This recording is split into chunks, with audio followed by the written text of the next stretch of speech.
This is Star Radio UK. Broadcasting worldwide, online 24/7. In your car, at work, at home, on your smartphone.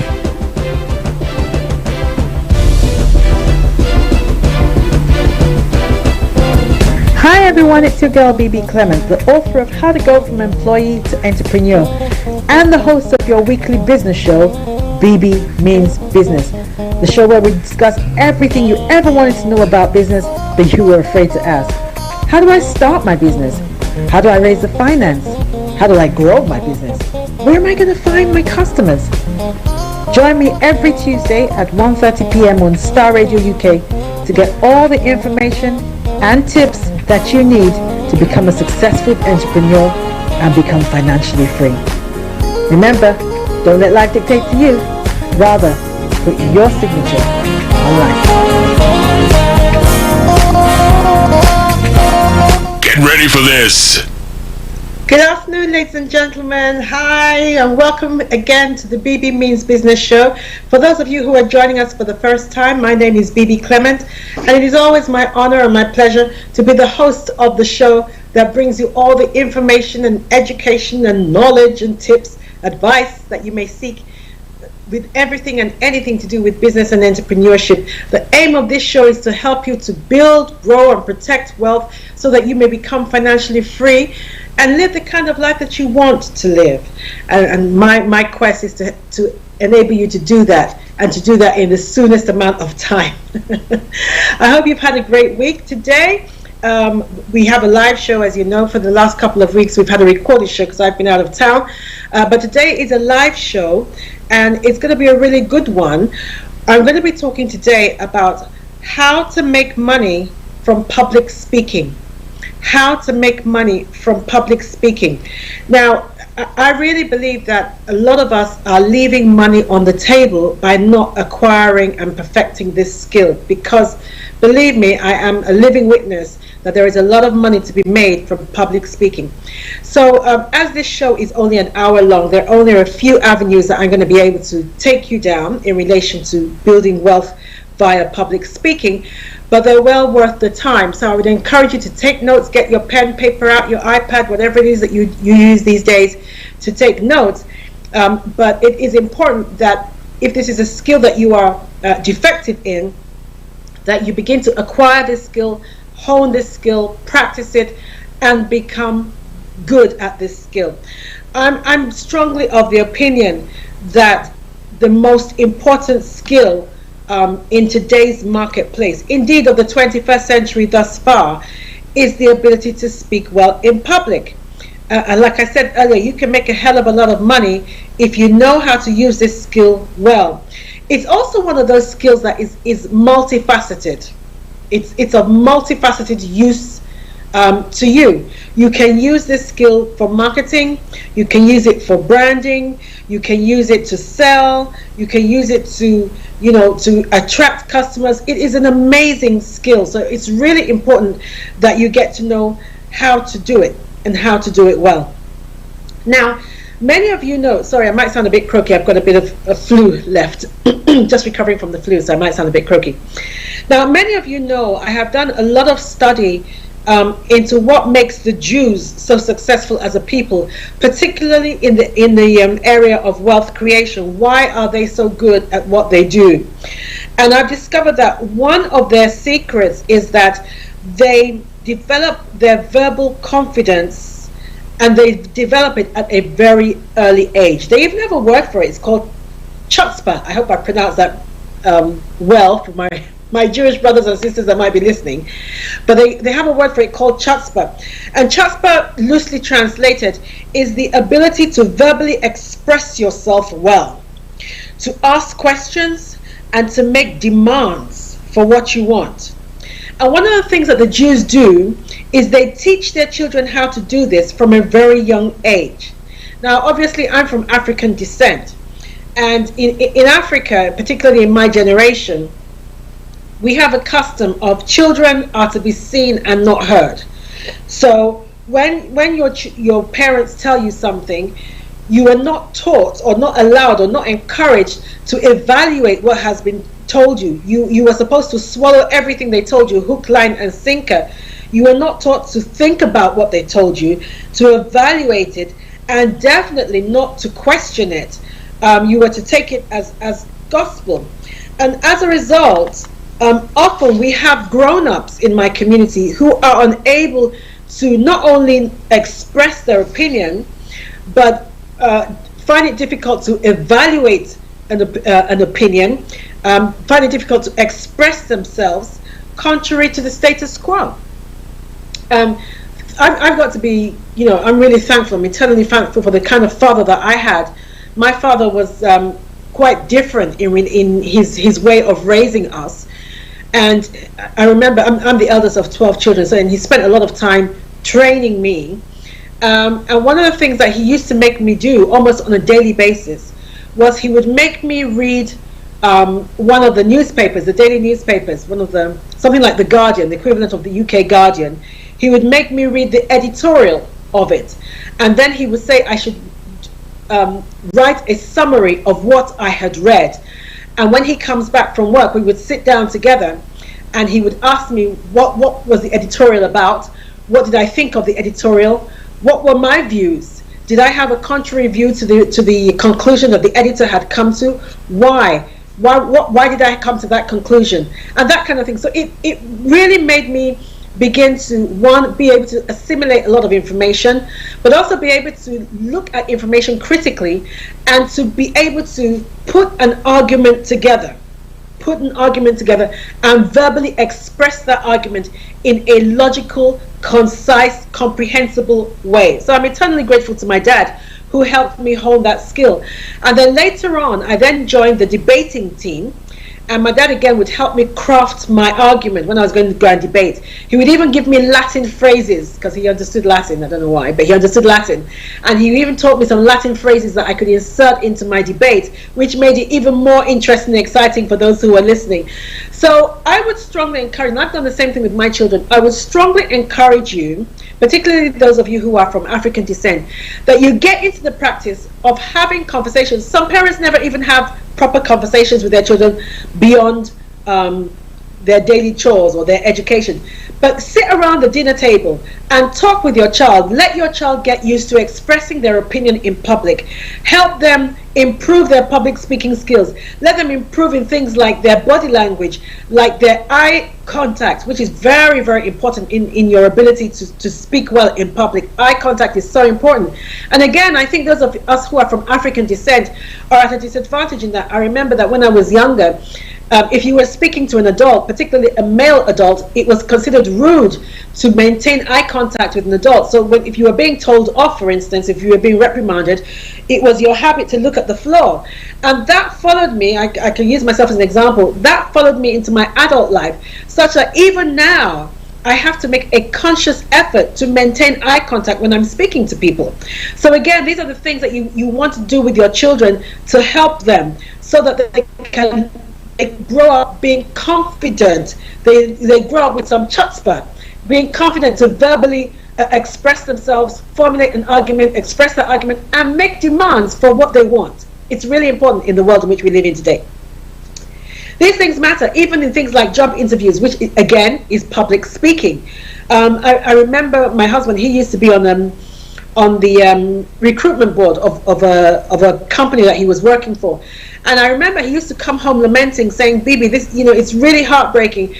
Sometimes when I have African interviewees, I know that on paper they are actually the best candidate for the job, but they don't know how to sell themselves. They just don't know how to sell themselves. And so it's very difficult for me to justify giving them the job, despite the fact that on paper it's clear that they are the best qualified for the job." So these things are important.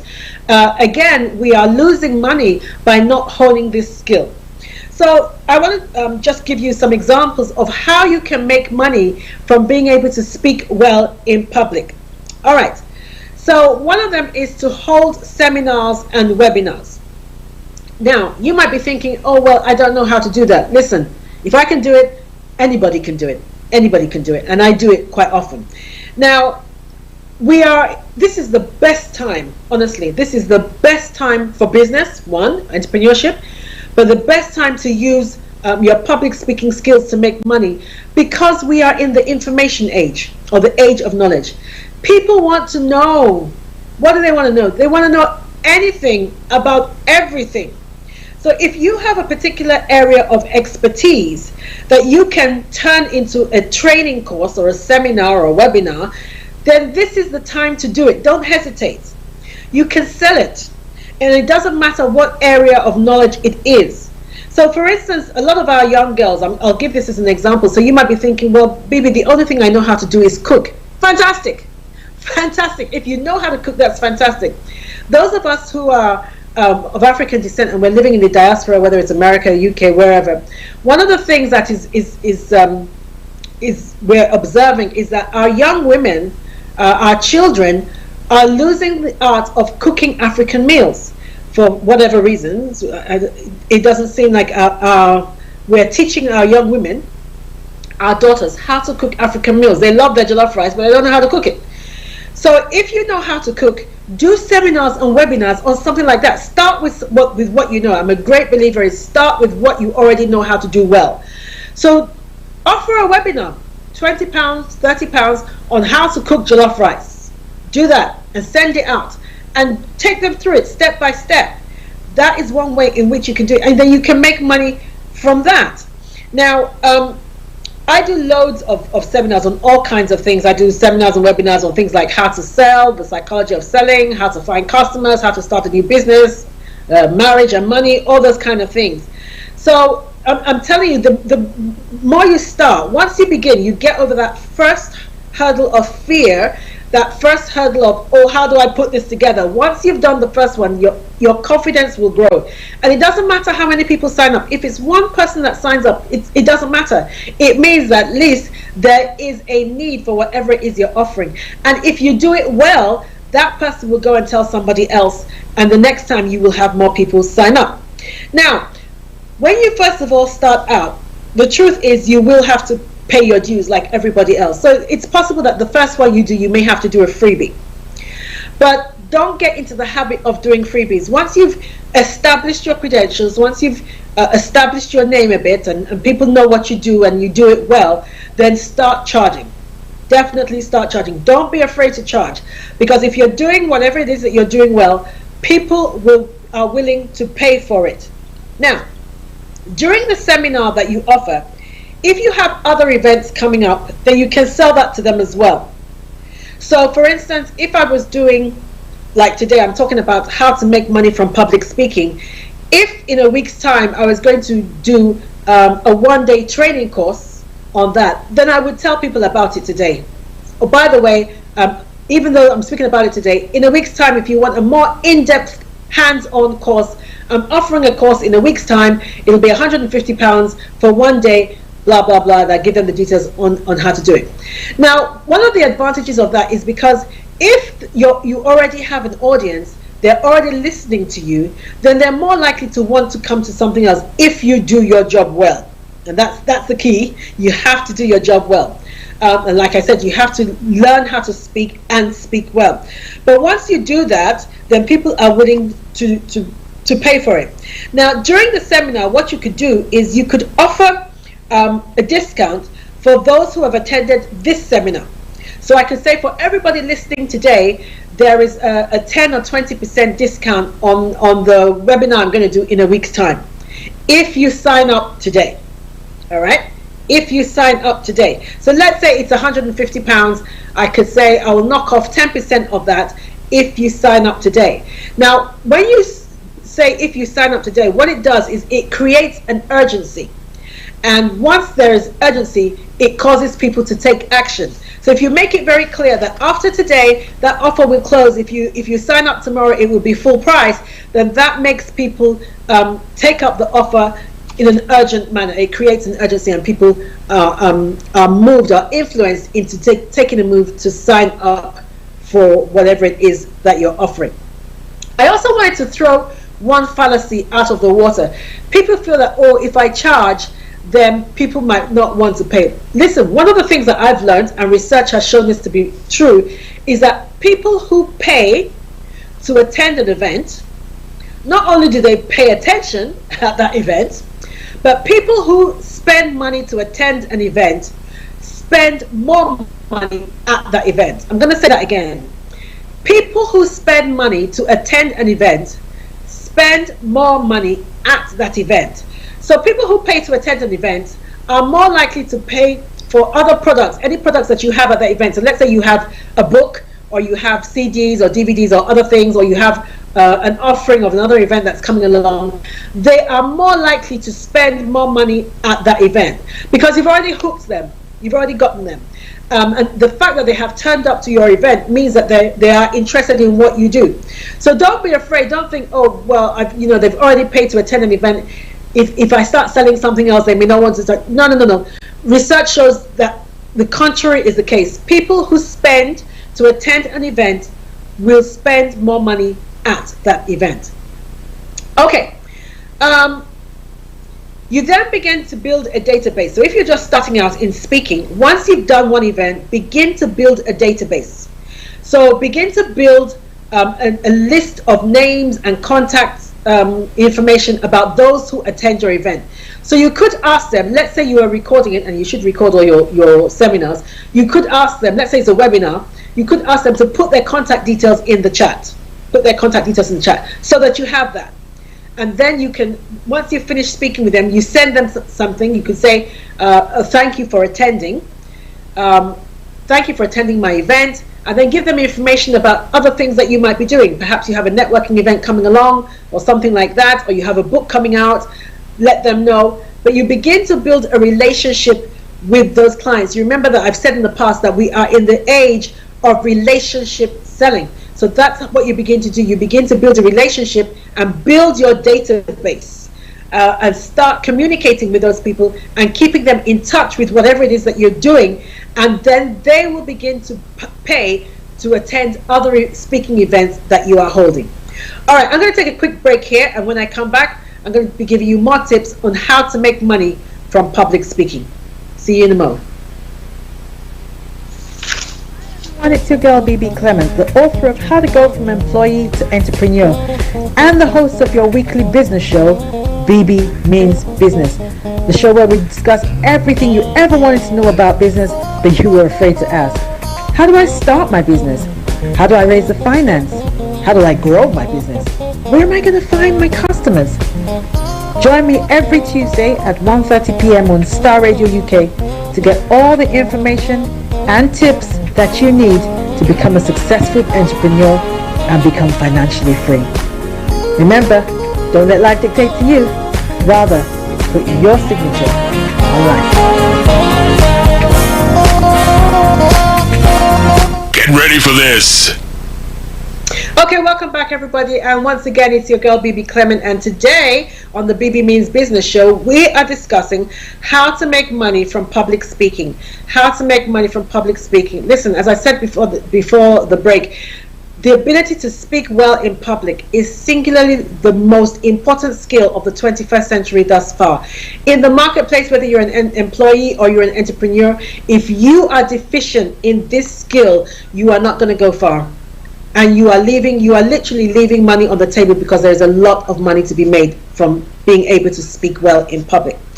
Okay, so just before the show, I was talking you through how to hold a seminar or a webinar if you're just starting out, and then how to build a database and how that database in itself can be monetized. You'll be amazed that people will want to have access to your database, and they're willing to pay for that. So that again came out of your ability to speak well in public. It came from a public speaking seminar or webinar that you're having, and people are paying now to be able to access your database or to collaborate with you in relation to your database. So it's very, very important that you use that again to build a community, and that in itself will become a source of income. Now, I said before the break that it's important that you record your seminars or whatever you're speaking about. It's important that you record them because you can use them, you can have them edited for different media. You can have them made into short clips that you can play on social media, which I often do. You have them edited and put on social media. Again, that improves your branding. It plays to your branding. It improves your marketing. You can use that to sell another speaking engagement that you have. You can use it to sell that. You can use it as an advert. You can have it edited that you can use it as an advert. For instance, if you wanted to advertise on our show, on the BB Means Business Show, you could play it in between the breaks, which actually is a good opportunity to tell you that you are now able to advertise on the BB Means Business Show. If you want to be a guest, or you want to play your jingle, or you want to advertise your products or your services, you are now able to do that. So drop me a line at bb@bbclement.com. That's bb@bbclement.com.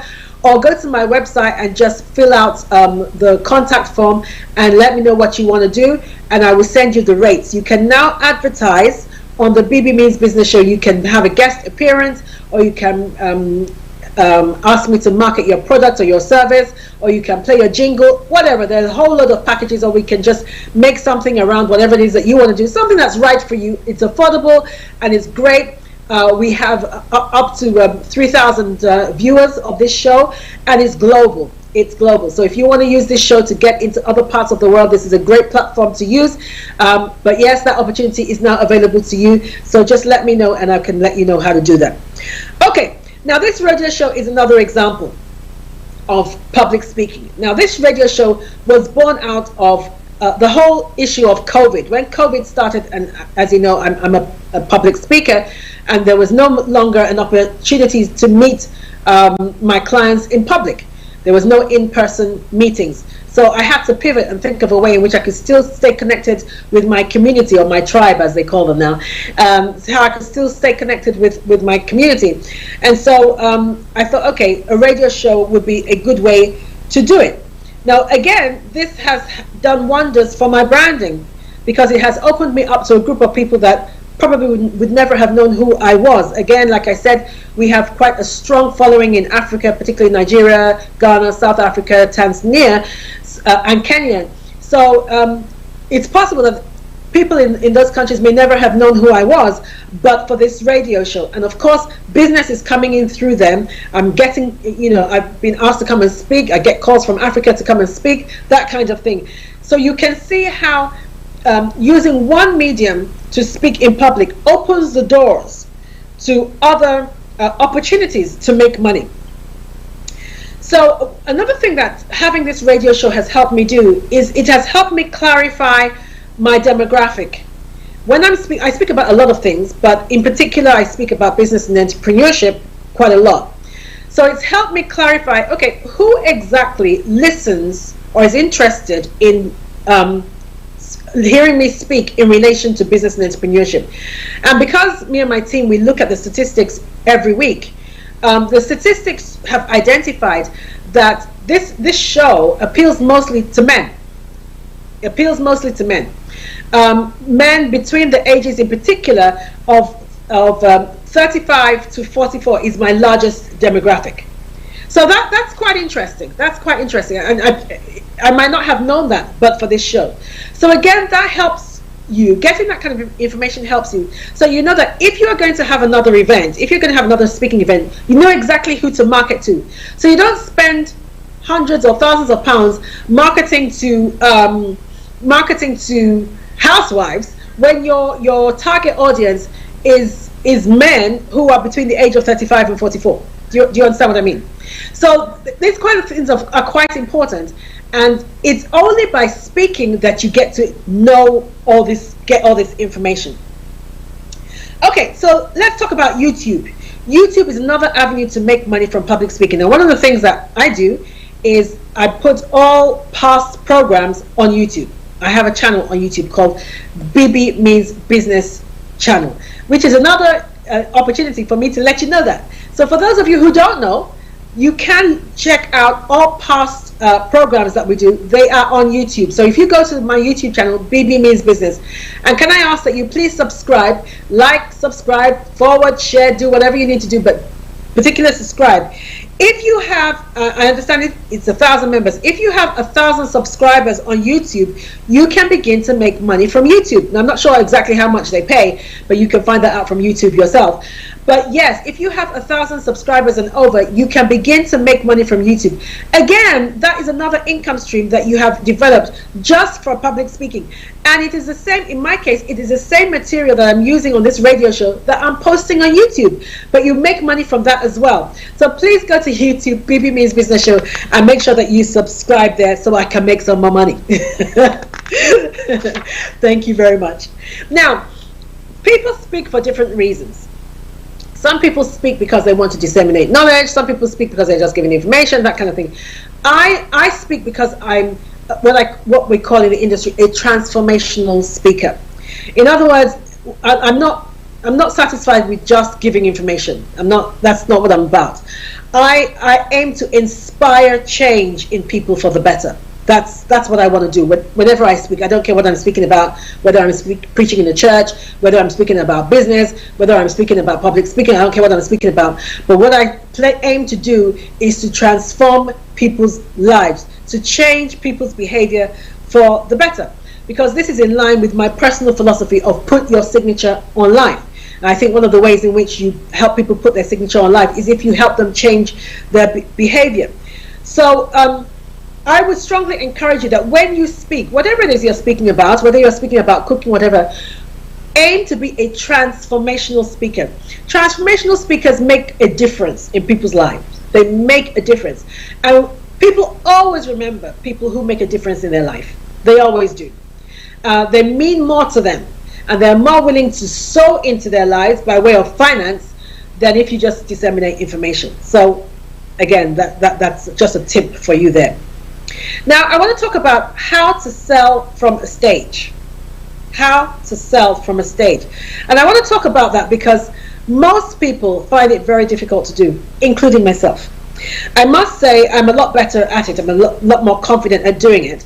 But most people absolutely hate having to sell from a stage. And when I say sell from a stage, what I mean is to sell something while they are speaking. So whether it is to sell a book, or to let people know that they're going to have a webinar in a week's time and get people to sign up for that, they don't like doing that. They don't mind producing a flyer and putting it on social media, but to actually have to stand in front of a group of people and sell a product or a service, most people hate doing it. So one of the things that I think could help you do that is because one of the reasons what people hate doing it is because they don't like selling. And really, it's just a mental block. The whole idea of, oh, I don't like selling is purely a subliminal mental block. There's nothing to it. So one of the ways in which you can get over it is one of the ways I got over it is when I read a book by Daniel Pink, which I would encourage you to read, called, I think it's called To Sell is Human. That's it. To Sell is Human. Yes, that's a book by Daniel Pink. To Sell is Human. And in that book, he was telling us that, listen, we are all in sales now. Everybody is selling. You just don't realize that you're selling. So if you're a teacher, you are selling. What are you selling? You are selling an education to your students. You are telling them in a subtle way that if you listen to what I have to say and you acquire the knowledge that I'm trying to pass to you, and you do something with it, you will have a better life. That's what you're saying as a teacher. If you are a preacher, what you are selling. If you're a Christian preacher, you are selling Christ to your congregation. Now, you may not like that terminology, but that is what you're doing. You are selling Christ to them. That if you follow Christ and you make him Lord of your life, you will have a better life. You will become more Christ-like. God will intervene in your life and change it. And of course, at the end of the day, the promise of going to heaven will be yours. So that you are selling. You're selling Christ to them. If you are a parent and you are trying you are speaking to your child and trying to get them to stay in school or to have the right type of friends or that kind of thing, you are selling. That's what you're doing. So let's get away from the fear of selling. You are selling anyway. Even if you're a doctor and you're telling your patient, listen, if you don't cut down on your cigarettes, you're going to be dead in 5 years' time. You are selling. What are you selling? You're selling a healthy lifestyle. So once you get over that problem in here about selling, you'll find it a lot easier to sell. You're selling anyway, so you might as well sell and make money from doing so. So I just want to give you a few tips on how to do that. Okay, so how to sell from a stage. 1, be committed. What do I mean by that? Give them enough information to help them take the next step on that day. All right, give them enough information about what it is you're offering. So it's not enough to just say, oh, in a few weeks' time, I'm going to be having a seminar on how to start a small business. Yeah, so what? That's not enough information. What you need to be saying is that on the 15th, oh guys, just by the way, on the 15th of April, I'm going to be having a half-day webinar on how to start a small business. It's going to be held at wherever, if it's online, it's going to be held online. Give them the price. Tell them how much they're going to pay for it. If you have an early bird fee, tell them how much the early bird fee and when that early bird fee ends. And then get them to sign up there and then. You can tell them that in 2 minutes time, when I finish speaking to you, I'll be at the back of the room, or my assistant is at the back of the room. You can go and sign up today, and then if you do sign up today, there'll be a 10% discount. Now that has given them enough information to take action. That's what you want to do when you're trying to sell from a stage. Give them enough information to take action. Don't give them scanty information. So be committed to the information you're giving, and be committed to getting them to take action now. Because if you wait until they leave the place, too much time passes. Life gets in the way, they forget, that kind of thing. But while they're listening to you speak, and they're still standing under the inspiration of whatever it is that you have said to them, and if you've done your job well, they're already geared up, they're already inspired, they're already fired up. That is the time to do it. And even when you're doing the seminar, don't let too much time pass between the time you tell them about the information and the time they can sign up. So don't tell them the information at the beginning of your speaking session and then wait until the end of your session for them to sign up. No. So let's say you're coming up to a lunch break. You can do it maybe 5 minutes before the lunch break and let them do it during the lunch break. That's how you do it. Now, be unattached to the outcome. What do I mean by that? Get your emotions out of it. All right?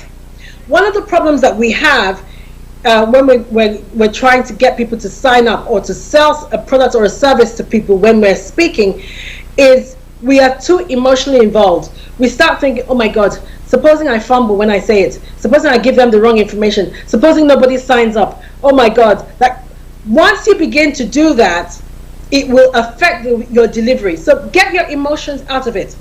Your job is to give them the information.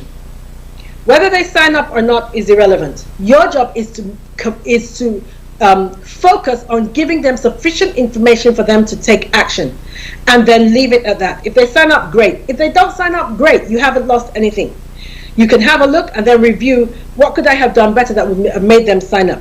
But get your emotions out of it. Be unattached to the outcome. Now, when you're giving them the information, be clear, be confident, and be relaxed. Because if you're tense, or if you're scared, or if you begin to stammer and fumble, that is a red flag to the people who are listening to you. It's a red flag, and it will impact their decision. It will impact the decision. So just be relaxed, be calm, and be confident in the information that you're giving them. And like I said, get your emotions out of it, and then let them do whatever it is that they need to do. Now, whenever you're trying to sell from a stage, you need to offer extraordinary value. Extraordinary value.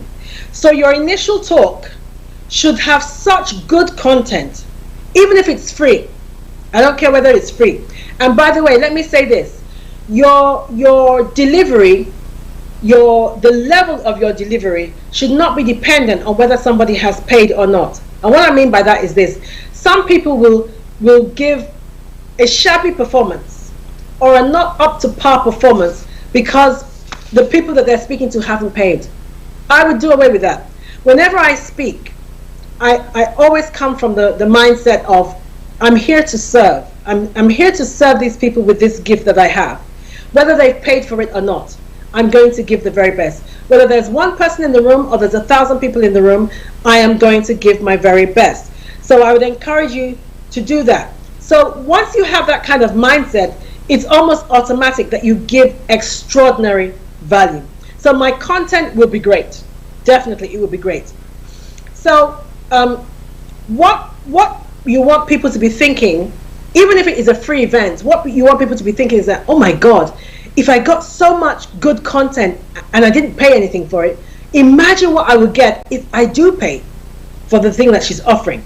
That's how you want people to be thinking. But if you've just given them, bare material that they could have found themselves if they just clicked the first thing they saw on Google, then what's the point? But give them great content, extra value for money. I always say over deliver and under promise. That's what you need to seek to be doing even when you're speaking. The value must override the cost. The value, whatever it is that you are trying to sell, the value of it must override the cost.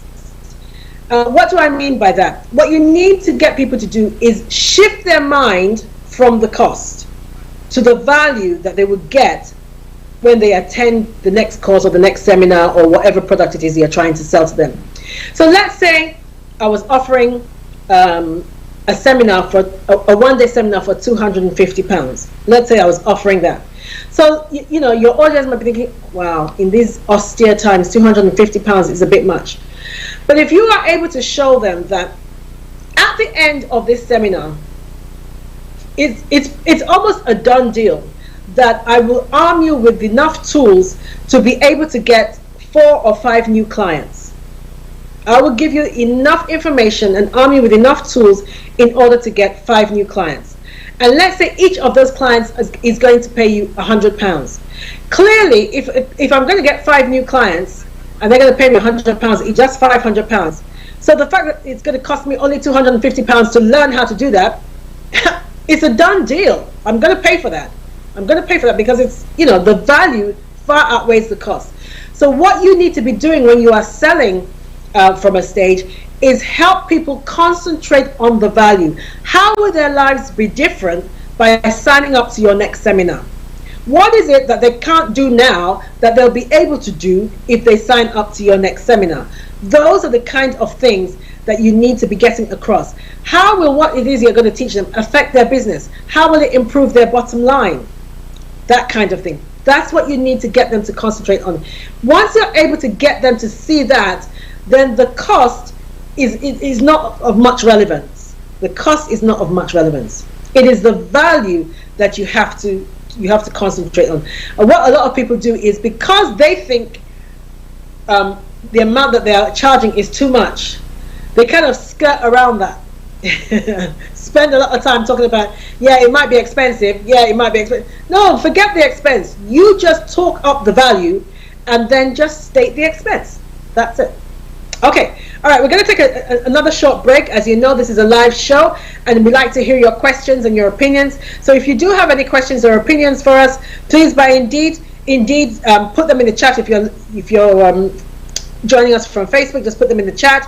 Or if you're joining us from Twitter, our Twitter handle is @StarRadioUK, or you can text or WhatsApp us on 0753 9661 744. That number again is 07539 661 744, or email us at info@StarRadioUK, and when we come back I will share any questions or opinions or information that has come in. See you in a minute. Hi everyone, it's Bebe Clement, the author of How to Go from Employee to Entrepreneur and the host of your weekly business show, Bebe Means Business, the show where we discuss everything you ever wanted to know about business but you were afraid to ask. How do I start my business? How do I raise the finance? How do I grow my business? Where am I going to find my customers? Join me every Tuesday at 1:30 p.m. on Star Radio UK to get all the information and tips that you need to become a successful entrepreneur and become financially free. Remember, don't let life dictate to you. Rather, put your signature on life. Get ready for this. Okay, ladies and gentlemen, welcome back to the BB Means Business Show. And today, as you know, we're talking about how to make money from public speaking. How to make money from public speaking. Listen, there's a lot of money to be made. A lot of money to be made from public speaking. And I hope you've picked up some tips already. But I want to give you some steps to having an effective public speaking presentation, an effective public speaker, some things that you need to know how to do if you're going to be an effective public speaker that will make people want to pay to hear you speak. Number one, create connection with your audience. Create connection with your audience. Now, stories are a good way at doing this, and that's because stories make people feel. Why do we go to the movies? We go to the movies because movies make us feel. And it might even be a negative feeling. Some people, some crazy people, watch horror movies. I don't want to be scared out of my wits, but some people enjoy that. But it makes them feel. Why do we watch love stories? It makes us feel, that kind of thing. So you need to create connection with people. And one of the ways to do that is to weave stories into your speaking. Okay?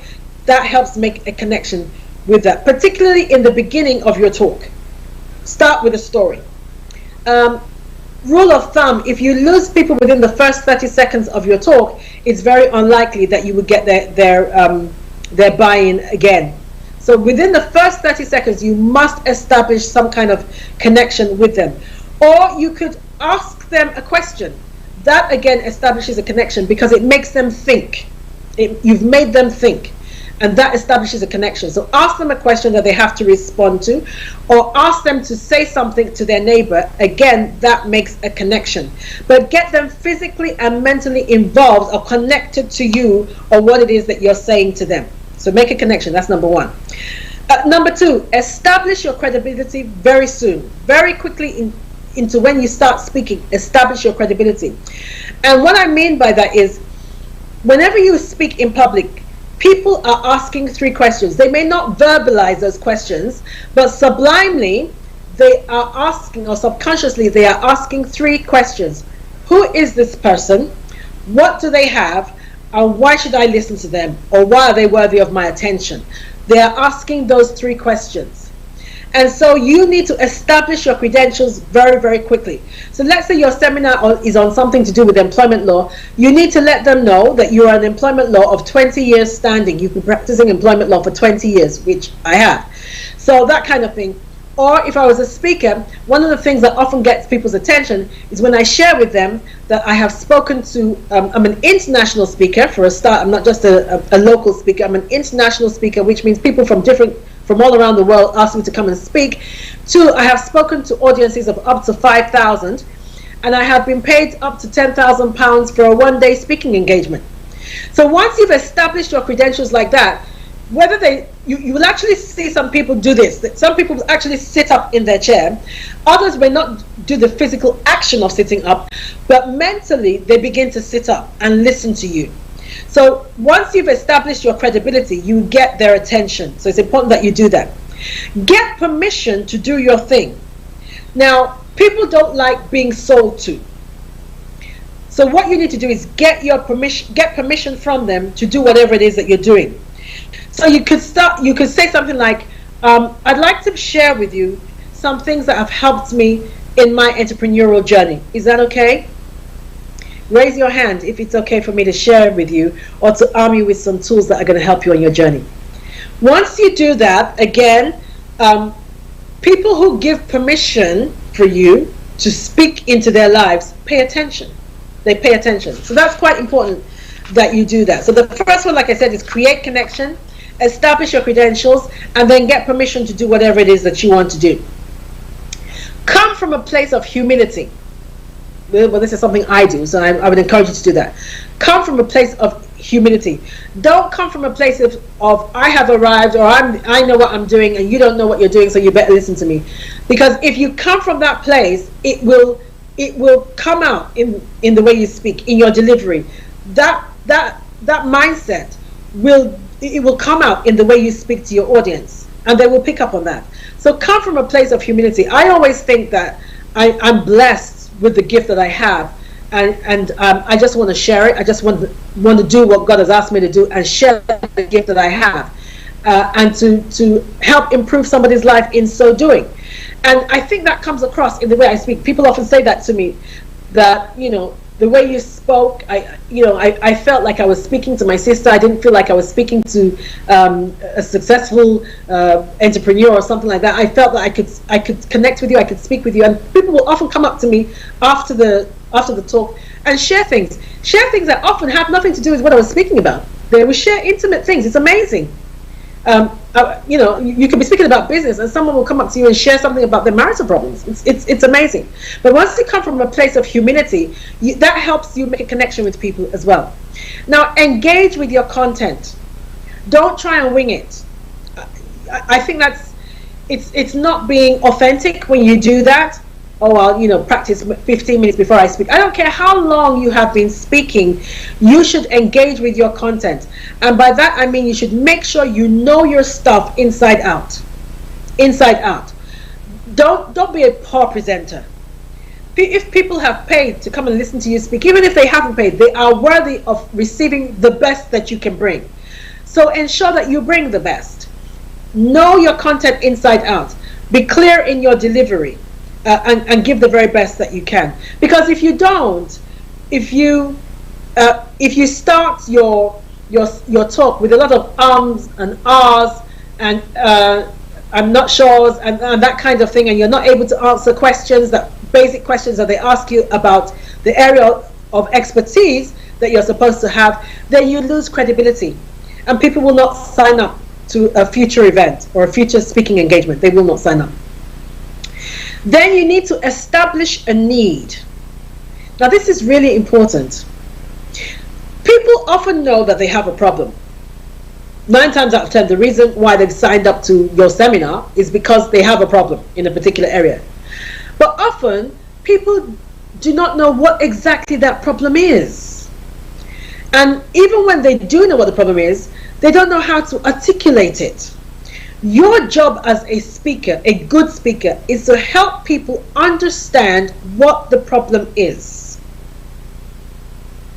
And then help them articulate that problem and show them how to overcome it. So, for instance, Henry Ford, you remember Henry Ford, all those Ford cars, the car maker.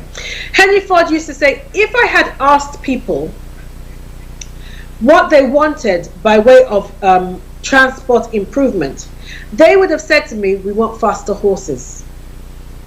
Whereas what they actually needed was a completely different mode of transportation. But they didn't realize that. They didn't know that. They didn't understand that. So your job as a speaker is to help them discover what exactly the problem is. And then help them articulate it, formulate it and articulate it, and then show them how to overcome it. People who speak well are able to help others clarify their problems. In other words, show them the disconnect between where they are and where they need to be. That's part of your job as a public speaker. Then what you do is you offer your product or your service as the bridge that will move them from where they are, which is where they're not supposed to be, or is keeping them back, or, you know, to where they're supposed to be. So let's say they're having problems attracting new clients. That is the problem that they're having. Yeah? And you have identified that actually they think they might think that their problem is they're not spending enough money on Facebook marketing. Whereas actually their problem is that they procrastinate and they're lazy.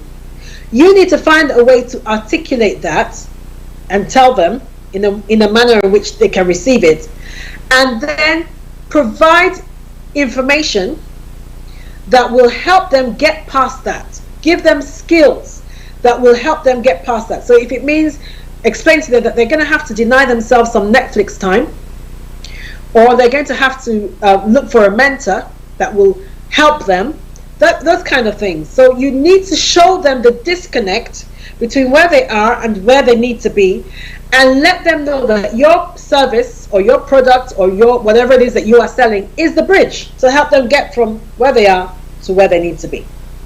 Okay? Now, don't apologize for whatever it is you're offering. Don't apologize for it. So you use language like, I'm going to give you an opportunity to equip yourself. That's what you do. I'm going to give you an opportunity to equip yourself. Don't apologize for whatever it is you're offering. Even if it costs 5,000, 10,000 pounds, don't apologize for the cost. You are providing an opportunity for them to improve their lives. So let them know that, not in an arrogant way, but just let them know that. Because an apology, it weakens you. It weakens you, and you don't want to do that. Now, when you're trying to sell, what you need to do is make a no-brainer offer. Always have more than one offer for a start. So what I mean by that is, if you have only one offer, if you say, okay, I'm going to start an 8-week course on how to set up a small business, and it costs £999. But if I'm sitting in your audience and I don't have £999, mentally that's the end of the conversation. I've tuned out. I don't have £999, so that's the end of that. But if you have like 2 or 3 offers, so you say, I have a gold offer, and the gold offer is £999, and then you tell them what they will get for £999. But if you're not able to do that, I have a silver offer, and for silver, the silver offer, this is what you will get. Maybe the silver offer is £750. This is what you will get. And then I have a bronze offer of £500, and this is what you will get for £500. Now, what you need to do, when I say you make a no-brainer offer, what you need to do is stack the gold offer with so many goodies that it is a no-brainer that, man, I might as well pay for the £999, because this is, I'm going to get so much more than I would get if I just paid the £500 for the bronze one. It's a no-brainer. Okay, that's what you need to do. All right. Now, if the product or the service is quite pricey, one of the things that you could do to help them get over the price is to offer a money-back guarantee or a cooling-off guarantee. So you might say something like, I know you're making a great commitment, particularly in these times. So what we do is this: you have 7 days to cool off. So if you sign up today, so again, always try and get them to sign up on the day. If you sign up today, you have a 7-day cooling off period. And by that I mean that if you change your mind within 7 days, we will refund your money, no questions asked. And of course, make sure that you do that, follow through on that, because if you don't do that, people will tell other people, and that will affect your integrity. But yes, let people do that. I have never, in all the years I've done this, I have never had somebody say, actually, I've thought about it and I no longer want to sign up. No way. But it helps them get past that mental block that, oh my God, I'm parting with £999. Yeah, what am I going to do? It helps them get past that mental block, because they have the guarantee that, well, if I change my mind, I can, I can have my money back. And like I said, I've never, ever had anyone say, I want my money back. So yes, offer them a guarantee. Now, another way of making money is have a continuity program rather than just a one-off. Have something that lasts a long time. So you could have an 8-week training session. I often promote my mastermind group, because I have a mastermind group that lasts 6 weeks. And the reason why you want to have a continuity program is because that brings in steady income. One of the problems that those of us who are self-employed in this space often have is you have pockets of income, and then you have long periods where nobody's buying anything. But if you develop a continuity program, excuse me, you have a continuity program, then that brings in steady income for you. So think of something that you can do. Again, the example I gave when we started, even if you are doing talks about food, you could say, I have a 12-week program on how to cook African dishes. And every week you cook a different dish. You talk them through how to cook a different dish. That's a continuity program, and that brings in steady income. So make sure you have one of these. And then, of course, while you are speaking, you need to position yourselves in the mind of your audience as the go-to person. It's imperative now that particularly within my community, that whenever people think of a speaker in the space of entrepreneurship or business startup, I've got to be one of the first names they think of. Guaranteed. If I'm not the first, I'm definitely going to be the second name that they think of. Because I have built up, I have positioned myself as the go-to person in my space, in the space of business, startup, and entrepreneurship. Also, further credibility is given by my book, that I am the person you need to come to if you're thinking about business and entrepreneurship and startups. So that's what you need to do. You need to be dropping certain things as you speak that establishes you in their mind as that person. All right, let's talk about another way in which you can make money from public speaking. Another way is by being a facilitator. A facilitator. Now, a facilitator provides help with things like group discussions in front of an audience. So let's say if you've ever been to a conference where they've had like different speakers, a panel of speakers, the person who holds the mic and who guides the speakers and goes back and forth between the speakers and the audience, that's a facilitator. Again, facilitators, and I sometimes do facilitation, a lot of money is paid to facilitators. A lot of money is paid to facilitators because the right kind of facilitator can make your conference or your meeting or whatever, it can make it golden if you have the right kind of facilitator. And if you have the wrong one, it can totally mess it up. It can turn what should be a vibrant, engaging event into a boring, monotonous, sleep-worthy event, and you don't want that. So you can actually, if you establish yourself as a great facilitator, you can actually make a lot of money from that. Now, if you're going to be a facilitator, one, you need to be quite intelligent. You need to be able to follow a logical argument through. You need to be attentive to be able to listen to what is being said, and you need to be comfortable addressing and guiding high-ranking people. People who are quite high up there, because often, particularly when you're facilitating conferences, they're usually people who are well-read, people who are quite wealthy, that kind of people. So you need to be able to speak confidently around those kind of people. Now, a skilled facilitator should be able to do some of these things. So if you're thinking of earning money through facilitation, these are some of the things that you need to learn how to do. One, a skilled facilitator should be able to ask probing questions. Probing questions. Two, you should be able to ask logical, valid questions that relate to what has been said. All right, logical, valid questions, not just questions for the sake of saying something, but questions that relate to what has been said, that will challenge either the speaker or the audience. All right, you have to learn to be able to do a verbal dance, and by that I mean to be able to steer the verbal ship of what is being said. Know where to probe a little deeper. So maybe one of the speakers has said something, you need to be able to know when to challenge what they've said, or to probe a little deeper. Could you give more information or shed more light on that?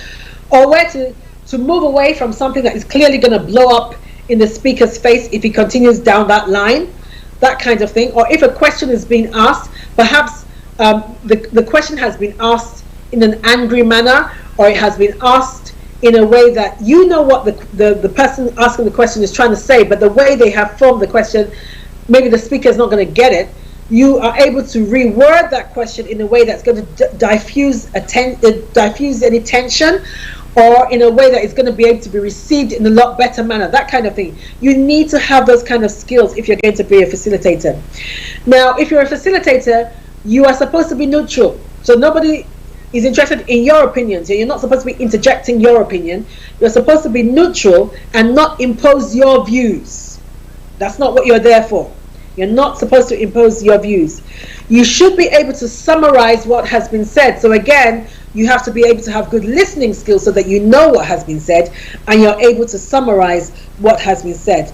You should be confident in taking questions and know who to address them to. So if you have a panel of maybe 4 or 5 people and they have been speaking about different areas of expertise, and somebody from the audience asks a question, you should know which of the panel members is best equipped to answer that question. Don't address a question to somebody who has no idea about that and has to say, well, I don't think I'm best equipped to answer that, maybe you should ask panel member B. That weakens you as a facilitator. You should know by one, having read their background or their bio, or having listened to what they said, you should know the best person to address that question to. Now, there are different types of facilitation. I remember my last book launch, I had a facilitator, and he was excellent. I paid him a lot of money, but he was excellent, and he made the evening. He was charming, he was funny, he was entertaining, he was engaging, and we discussed beforehand the best way in which to do the launch, and we decided on an interview type style. And it was really good. The way he facilitated it was really good. So people were able to make a connection with me. People who had never met me but had come to the book launch were able to make a connection with me because of the kind of questions that he asked. They got to know me a bit more. They get to understand the reason why I wrote the book and that kind of thing. And so when it came to the time to actually launch the book, people were ready to buy. People were ready to buy. So a facilitator is really, really important, and that's why they paid him a lot of money. So there are different types of facilitation.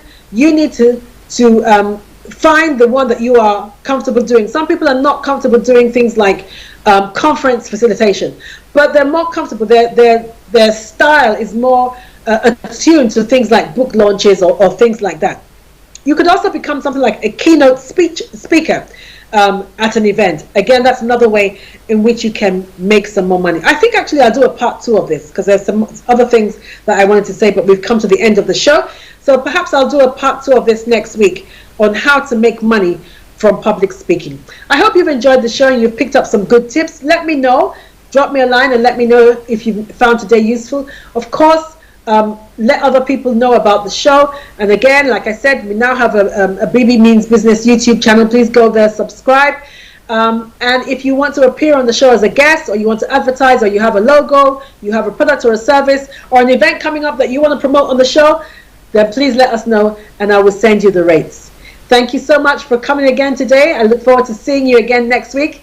Take care, stay blessed, and like I always say, don't let life dictate to you. Rather, it's your signature on life. Bye-bye. Hi everyone, it's your girl Bebe Clement, the author of How to Go from Employee to Entrepreneur, and the host of your weekly business show, BB Means Business, the show where we discuss everything you ever wanted to know about business but you were afraid to ask. How do I start my business? How do I raise the finance?